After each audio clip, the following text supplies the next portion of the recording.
Praise the Lord. ஆண்டவர் சொல்றாரு, மெய்யாகவே மெய்யாகவே உங்களுக்கு சொல்லுகிறேன்.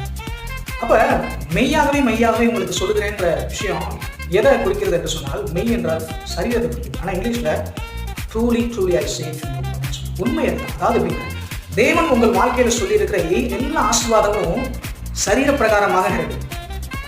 ஆவி ஆத்மா அப்படி மட்டும் இல்லை, சரீர பிரகாரமாக நிறைவேறும்.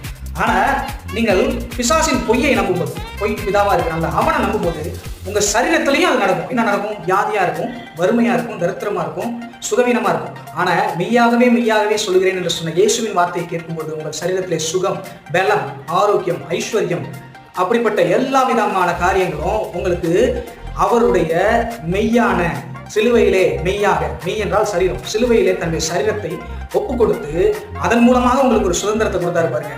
அவர் தான் மெய்யாகவே உங்களை ஆசீர்வதித்து வருகிறார். இந்த பொய்யை நம்பி ஏமாந்து